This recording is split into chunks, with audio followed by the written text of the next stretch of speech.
19절에 의하면 이날 곧 안식 후 첫날 저녁 때 그랬습니다. 이날 곧 안식 후 첫날, 어제 본 것처럼 어제 1절에 본 것처럼 안식 후 첫날 일찍이 그랬죠. 1절에 의하면 안식 후 첫날 일찍, 그리고 오늘 19절에 보면 안식 후 첫날 저녁 때라고 얘기했습니다. 그러니까 안식 후 첫날은 예수님께서 부활하신 주일을 의미하는 거라고 말씀을 드렸죠. 안식일 지나고 그 후 첫날, 그러니까 지금의 주일이죠. 그러니까 그 안식 후 첫날에 어떤 일이 있었는가? 아침 이를 때, 그때 예수의 부활을 막달라 마리아가 가장 먼저 목격했죠. 그날이 부활한 날입니다. 근데 그날 저녁 때입니다. 그러니까 예수님께서 돌아가신 지 이제 하루가 조금 지났습니다. 바로 어제 오후 3시에 돌아가셨고, 이제 안식 후 첫날 저녁 때니까 한 하루하고도 3시간, 4시간 이 정도 지났을 겁니다. 그날 저녁 때 그 앞에까지 무슨 일이 있었느냐? 안식 후 첫날 이를 때 아침 일찍 막달라 마리아가 예수의 부활을 보았고, 가서 예수의 시체가 없어졌다고 베드로와 사랑하시는 제자에게 얘기했더니 그들이 뛰어가서 예수의 시체가 없어진 것을 봤죠. 그리고 나서 그들은 자기 집으로 다 돌아갔어요. 그런데 그때 막달라 마리아는 혼자 있다가 무덤 안을 들여다보는데 흰 옷 입은 천사 둘이 왜 여기 있느냐? 그러니까 우리 주님 시체를 누가 가져갔는지 몰라서 그럽니다. 그랬더니 마리아야 하시니까 그때서 예수를 알아봤다. 근데 예수님께서 뭐라 그러냐면 가서 내가 부활한 것을 알려주어라. 그렇게 해서 내가 주를 보았다 하고 알려줘라. 그래서 가서 주를 보았던 얘기를 하는 겁니다. 드디어 예수의 부활을 증거하는 증거자로 바뀐 거죠. 그리고 제자들이 이제는 다 안 겁니다.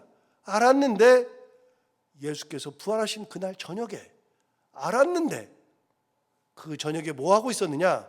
오늘 본문을 다시 보시면 19절을 보시면 이날 곧 안식 후 첫날 저녁 때에 제자들이 그다음 뭐라 그러느냐면 유대인들을 두려워하여 모인 곳의 문들을 닫았다라고 말합니다. 유대인들이 얼마나 두려웠으면 문을 닫았을까? 계속 말씀드리지만 문을 닫았다는 것은 그냥 문 닫은 게 아니고 꽁꽁 걸어 잠갔다는 뜻이에요. 누구도 들어오지 못하도록 열쇠를 채웠다. 쇠사슬로 걸었다. 여기는 사람이 없다는 표시를 하기 위해서 그렇게 하고 와도 잡지 못하도록 한 겁니다. 왜요? 예수님께서 돌아가셨거든요. 예수님 돌아가신 것이 뭐가 문제냐? 여러분, 예수님이 돌아가시기 전에 빌라도의 관정에서 있었던 안나스의 뜰에 있었을 때에 베드로가 따라갔다가 너도 그 사람과 한패이지? 아니라 너 같이 있는 거 봤는데 아니라니까 자꾸 그래. 3번을 부인했잖아요. 예수님과 함께만 있어도 다 잡아 죽일 기세예요. 그러니 예수님은 진짜 못 잡는다고 생각했거든요. 왜요? 사람들이 많이 따랐으니까요. 인기가 많았으니까요. 그런데 그 예수님을 따라다니면서 그를 잡아서 죽였는데 제자들이야 뭐 아무것도 아니죠. 자기들이 알아요. 우리도 곧 있으면 잡혀 죽는다는 걸 알아요. 아니까 예수님마저 잡아 죽였는데 우리는 그러니까 너무 두려워요. 그래서 오늘 본문에 뭐라 하느냐? 제자들이 유대인들을 두려워하여 모인 곳의 문을 닫았다. 얼마나 무서워하고 있는지, 얼마나 두려워하고 있는지를 정확하게 알 수 있습니다. 그런데요, 19절 다시 보시면 이날 곧 안식 후 첫날 저녁 때에 제자들이 유대인들을 두려워하여 모인 곳의 문들을 닫았더니 그 다음 뭐라 그러냐면 예수께서 오사 가운데 서서 이르시되 그 다음 뭐라 그래요? 너희에게 평강이 있을지어다. 예수님께서 싹 들어오신 겁니다. 이제 육이 없고 영혼만 있으니까 공간의 제약이 없어졌잖아요. 여러분, 영혼만 가지고 있으면 공간과 시간의 제약이 없어져요. 그래서 우리 주님께서 뭐라고 말씀하셨냐면 내가 가는 것이 너희에게 유익이다. 그러면서 성령께서 오신다. 그 얘기는 좀 이따 하기로 하고, 성령이 오시면 공간의 제약이 없거든요. 어느 곳에나 다 계시거든요. 편만 하시거든요. 무소부재. 모든 곳에 다 계신다. 무소부재. 그 다음에 편만. 어느 곳에나 다 있다. 이게 성령의 특징이거든요. 그런데 예수님은 그걸 못했어요. 왜요? 육신을 가지고 있으니까요. 육신을 가지고 있으니까 여기서 이 벽을 뚫지 못하잖아요. 걸어가야 되잖아요. 시간의 제약을 가지고서 가야 되고, 이걸 못 넘어가니까 밖으로 나가가지고 옆으로 가야 되고, 우리는 다 그래요. 그런데 영혼을 가지면, 영혼만 있으면 공간은 뛰어넘어요. 시간도 그냥 생각하면 가 있어요. 그냥 거기 가 있어요.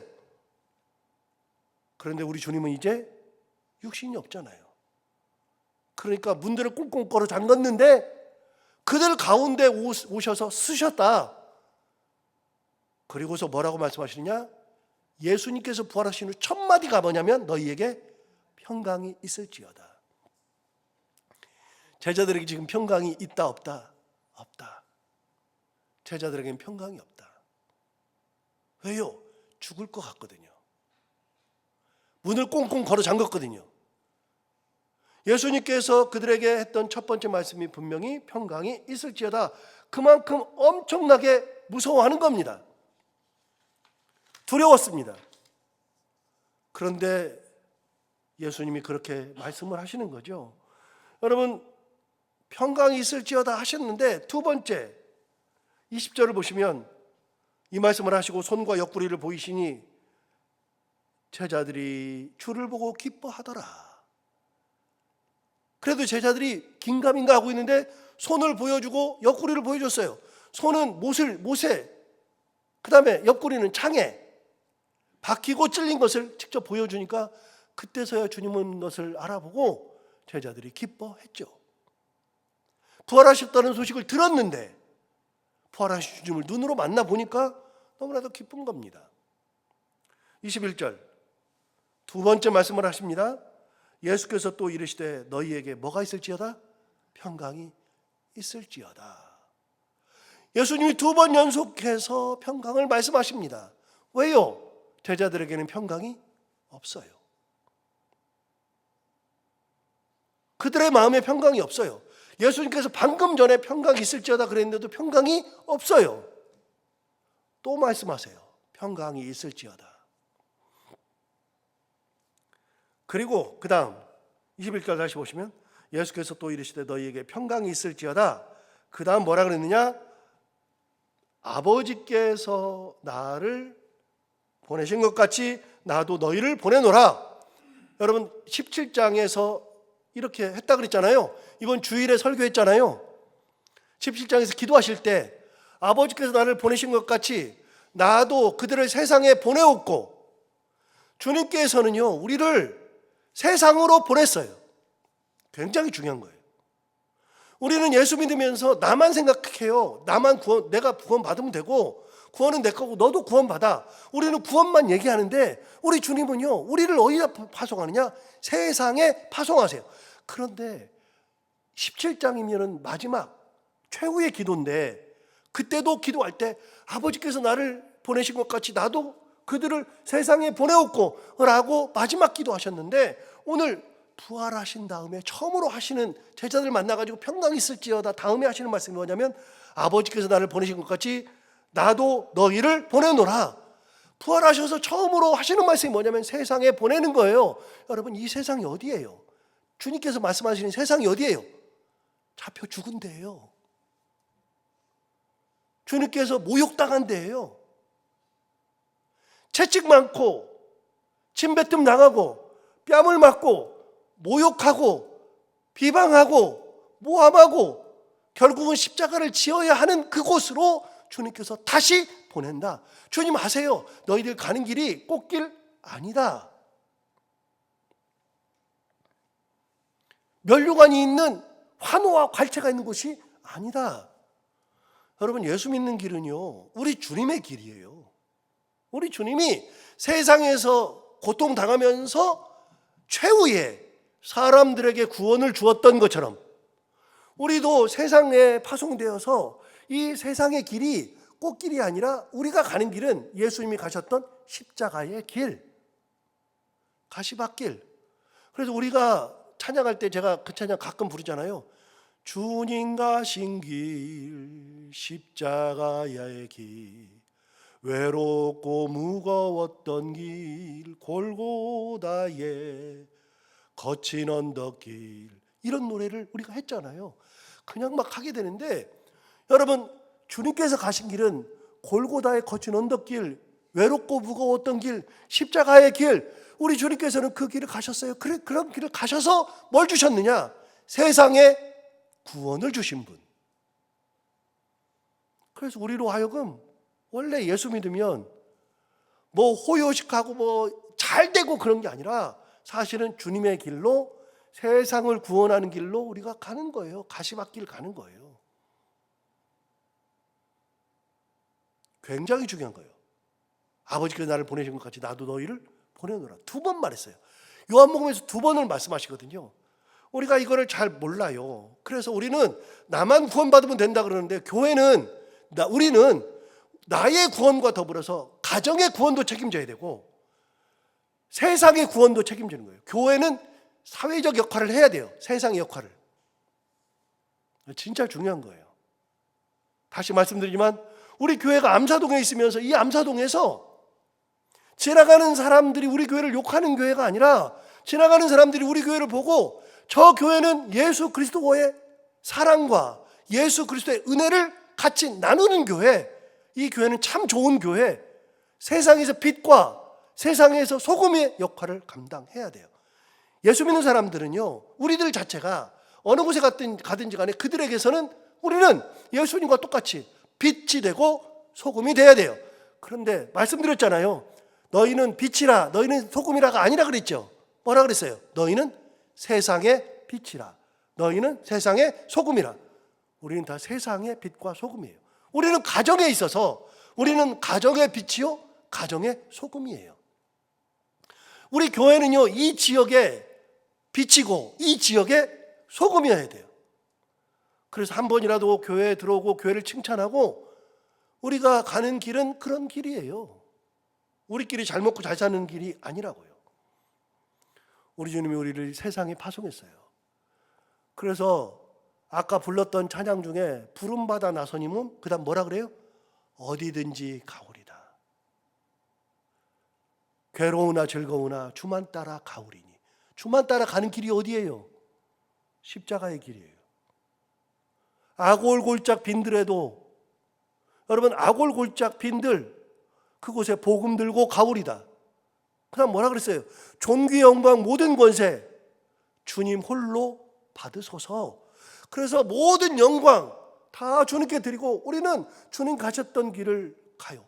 우리 주님께서 제자들에게 하셨던 말씀이 너희에게 평강이 없으니까 평강이 있을지어다 다음에 2번째로 주시는 말씀이 뭐냐? 아버지께서 나를 보내셨던 것 같이 나도 너희를 보내노라. 우리는 파송된 사람이에요. 기억하고 사셔야 돼요. 어디에요? 어디에? 내 친구한테, 내 이웃에게. 그들이 우울할 때, 빛이 없을 때, 그들의 삶이 수술이 필요할 때, 그럴 때 우리가 가서 그들에게 우울해서 기쁨을 던져주고, 그들이 파산했을 때 우리가 도와주고, 우리가 그들과 함께 하고. 그래서 마태복음에 있는 말씀처럼 나중에 하나님 앞에 갔었는데 네가 나를 감옥에서 나를 돌봤고 물을 주었고 먹을 것을 주었고 옷을 주었고, 주님 제가 언제 주님 앞에 감옥에 있을 때 주님을 언제 돌보았고 언제 마실 물을 주었고 언제 먹을 걸 주었고 언제 옷을 주었습니까? 우리 주님 하신 말씀이 뭐예요? 이 작은 자에게 한 것이 나에게 한 것이니라. 우리 주님은 우리가 그런 사람들을 섬길 때, 우리가 아무것도 아닌 사람들을 섬기는 것 같지만 우리 주님 다 기억하시고 나중에 말씀하세요. 네가 나에게 그렇게 다 했다, 착하고 충성되다 말씀하시는 거예요. 그래서 우리는 그렇게 어렵고 힘든 사람들, 세상에 빛을 잃은 사람들에게, 내 친구들에게, 내 이웃들에게 예수 그리스도의 사랑으로 파송된 사람들, 우리 가정에, 우리 자녀들에게 파송된 아빠, 엄마, 파송된 사람으로서 내 가정의 빛과 내 가정의 소금이 되어야 하고, 교회가 빛을 잃어갈 때 우리 성도들이 깨어 있어야, 여러분 교회는 성도들이 깨어 있어야, 목사가 깨어 있는 것보다도 진짜 더 중요한 게 성도들이 깨어 있어야 교회에서 빛을 잃을 때, 교회가 갈 길을 제대로 가지 못할 때, 교회가 싸움에 휘말릴 때, 교회가 이상한 것 가지고서 고집 부리고 있을 때 성도들이 깨어 있어야 그 교회의 빛이 되고 그 교회의 소금이 되어서 이 교회가 제대로 서야 이 지역에 예수 그리스도의 영광을 나타내는, 우리는 파송된 일꾼이라고요. 잊어버리면 안 돼요. 나 혼자 잘 먹고 잘 자고 나만 구워 넣는 게 이게 제대로 된 신앙생활이 아니에요. 그래서 제가 신학대학원 다닐 때 우리 교수님이 하셨던 말씀이 있어요. 그리스도인들의 사명은 그리스도인의 기본은 구원이 있대요. 우리는 구원을 받아야 된대. 개인 구원 굉장히 중요한 거예요. 우리는 개인 구원 진짜 중요하죠. 그런데 교수님이 항상 하셨던 말씀이 개인의 구원도 중요한데 우리 예수 믿는 사람들은, 그리고 교회는 사회적 구원을 얘기해야 된대요. 사회적 책임. 뭔 말인가 이해를 못했어요. 잘 이해가 안 됐어. 그런데 신앙을 가지고 성경을 깊이 보면 볼수록, 예수님의 말씀을 알면 알수록, 사회적 책임이 있는 거구나. 우리가 감당해야 될 몫이 있는 거구나. 내 옆에 사람들에게, 내 가정에게, 그리고 이웃 사람들에게 우리는 이 사명을 감당하라고 주님 두 번째 말씀이에요. 평강이 있을지어다 다음에 아버지께서 나를 보내신 것 같이 나도 너희를 보내노라. 십자가의 길로 우리를 보내시는 거예요. 중요한 말씀하셨어요. 자, 세 번째 22절 보시면 이렇게 말했습니다. 이 말씀을 하시고 그들을 향하여 숨을 내쉬며 이르시되 뭘 받으라고요? 성령을 받으라. 여러분 성령을 받으라 그랬어요. 세 번째가 성령 받으라예요. 자, 우리 주님 부활하셔서 하셨던 세 개의 말씀. 첫 번째 평강이 있을지어다. 두 번째 아버지께서 나를 보내신 것 같이 나도 너희를 보내노라. 세 번째 성령 받으라. 여러분 성령 받으라가 왜 중요해요? 성령 받으라고 하셨는데 성령을 구체적으로 언급한 이 다른 복음서도 있는데, 요한복음에서는 성령에 대해서 아주 구체적으로 언급했어요. 성령을 보혜사라고 정확하게 하셨고, 내가 가는 것이 너에게 유익이다. 여러분 16장 7절 한번 봐봐요. 다시 한번 봐봐요. 굉장히 중요한 말씀이라고 그랬잖아요. 16장 7절.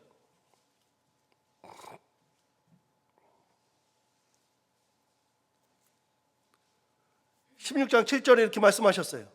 그러나 내가 너희에게 실상을 말하노니 내가 떠나가는 것이 너희에게 유익이라. 내가 떠나가지 아니하면 보혜사가 너희에게로 오시지 아니할 것이요 가면 내가 그를 너희에게 보내리라. 이게 무슨 말이냐면요, 예수님이 떠나가는 것이, 본인이 그랬어요. 살아계실 때 내가 떠나가는 것이 유익이래요. 내가 떠나가면 보혜사가 오신대요. 무슨 말이에요? 성령이 오신대요.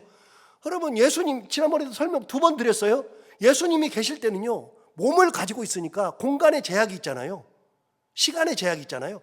그래서 예수님이 계실 때는요 누가 은혜를 받느냐? 예수님이 가시는 곳에 있는 사람들이 은혜를 받아요. 거기 있는 사람들만. 병 고침은 누가 받느냐? 예수님 앞에 눈에 띈 사람이 병 고침을 받아요. 예수님이 예루살렘에 안 계시니까 예루살렘 사람들은 은혜를 못 받아. 갈릴리에 계시니까 갈릴리에서만 받아요. 예수님이 예루살렘 가시면 예루살렘 사람들만 은혜를 받아. 예수님은 가시는 곳에 은혜가 임해요. 그러나 그곳에만 은혜가 임하죠. 그런데 예수님이 가신다면 성령이 오시죠. 아까 말씀드렸어요. 성령은 무소, 부재, 편만, 안 계신 곳이 없고 어느 곳에나 다 계시되 어느 때나 다 있고, 그래서 항상 느끼는 거라 그랬잖아요. 우리가 지금 이 새벽 기도하면서 은혜가 있는데 옆에 교회도 성령께서 계셔요. 내 고향에 있는 교회도 성령께서 오늘 계셔요. 지난번 2월에 아디스아바바 갔더니 아디스아바바에도 나도 모르는 성령이 계셔요. 진짜 놀라는 게요, 아디스아바바, 잔지바르, 그 다음에 다른 곳, 제가 선교지를 많이 돌아다녀 봤더니 그곳에요 진짜 우리나라 성도들이 얼마나 대단한지 자기가 가지고 있는 재산 중에 일부를 떼내가지고 거기에서 교회가 필요하다니까 돈을 보내서 교회를 세우시는 분, 학교 세우시는 분, 우물 파신 분들, 그 돈을 몇 천만 원, 1억, 2억 내가지고서 하시는 분들이 있어요. 가보기도 않은 분들이 어떻게 설교 듣다 보니까 감동해가지고 내가 내겠습니다. 그래서 내가지고 자기는 갔어요. 거기 갔더니 그분의 이름이 써 있어요. 제가 그래서 물어봤어요. 야, 이분 내 친구니까요. 야, 이분 여기 왔다 갔니? 그랬더니 안 왔다 갔대요. 아직도 헌금만 했대요. 여러분, 그게 어떻게 가능해요? 성령께서 그 마음에 찾아가시니까, 저 멀리 있는 나라의 그 일을 성령께서 그 마음을 두드리시니까 하는 거예요. 예수님 계실 때는 그게 안 돼요. 성령께서 내 마음을 두드리시면 달라져요. 실제로 예수님께서 돌아가신 다음에 사도행전 1장에 그리고 2장에 성령을 받잖아요. 성령 받으니까 진짜 변해. 예수님과 3년 다닐 때는 안 변했는데 성령 받고 나니까 그 다음부터는 목숨을 내걸어. 지금 여기 문을 꽁꽁 걸어 잠갔잖아요. 이 사도행전 2장 성령 받은 다음에는요, 앞에서 막 전도해. 잡아가는데도 전도해. 잡아가지고 문초하는데도 거기서도 전도해. 죽인다 그러는데 전도해. 희한하죠? 성령께서 계시면 달라져요. 우리 주님 뭐라 그래요? 너희들에게 가장 중요한 것은 성령이다. 성령께서 내 마음에 오셔요. 성령께서. 그래서 지금은 무슨 시대냐? 성령 시대. 성령. 그래서 숨을 내쉬면서 하시는 말씀이 뭐냐? 성령을 받아라. 여러분, 이거 꼭 기억하십시오. 예수님께서 부활하셔서 하셨던 세 개의 말씀, 평안이 있을지어다. 두 번째, 내가 아버지께서 나를 보내신 것 같이 나도 너희를 보내노라. 세 번째, 성령 받으라. 자, 그런데요, 여러분, 24절 25절은 뭐 짧게 볼까요? 12제자 중에 하나로서 디두모라 하는 도마, 이 도마는요 예수께서 오셨을 때 함께 있지 아니한지라 그랬어요. 이 디두모라는 도마는 앞에도 나왔어요. 좀 이따 얘기해요. 자, 25절 보세요. 다른 제자들이 그에게 이르되 우리가 주를 보았노라 하니 도마가 이르되 내가 그의 손에 못자국을 보며 내 손가락을 그 못자국에 넣으며 내 손을 그 옆구리에 넣어보지 않고는 믿지 아니하겠노라. 여러분, 도마가 어디 나오냐면요, 예수님께서 나사로를 살리셨을 때, 이미 사도행전에 요한복음 14장에서 나왔어요. 나사로를 살리셨을 때 유대인들이 나사로가 살아나서 막 전도하니까 막 예수를 잡아 죽이려고 그래요. 그러니까 예루살렘을 피해서 요단강가로 갔어요. 피해 갔는데, 살리셨을 때가 아니라 그렇게 살리기 전에 갔는데, 그때 사람이 죽이려고 그러니까 그렇게 피해 갔는데 연락이 왔어요.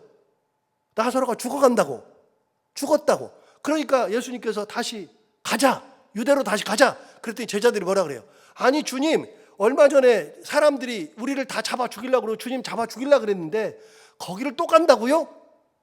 그러니까 아니다, 내 친구를 살리러 가야 한다. 가자. 그러니까 제자들이 쭈삣쭈삣 거리는데 그때 도마가 확 나타나가지고 뭐라 그러느냐? 우리도 주와 함께 죽으러 가자. 이게 도마예요. 우리도 주와 함께 죽으러 가자. 도마는요, 이 열기가 대단한 사람이에요. 아주 직선적인 사람이에요. 직설적이에요. 그런데 오늘 뭐라 그래요? 야, 뭔 소리야? 나는 손가락 찔러보고 손 넣어보지 않고서는 나 뭐 안 믿어. 그렇게 나왔던 도마죠. 그런데 그 얘기는 좀 이따 하고요. 26절 보시면 8회를 지나서, 자 8일 지났어요. 8일 지났는데 제자들이 다시 집안에 있을 때에 도마도 함께 있고 문들이 닫혔다. 아직까지 문들이 닫혀 있죠. 그런데 예수께서 오사 가운데 서서 이르시되 그 다음 뭐라 그래요? 너희에게 평강이 있을지어다. 8일 지나서 오셨는데도 평강이 있을지어다가 첫 마디예요. 무슨 말이에요? 아직 평강이 없다. 성령이 임하지 않으니까 아직 평강이 없어요. 아직 평강이 없어. 그래서 우리는요, 성령의 은혜가 있어야 평강을 누려요.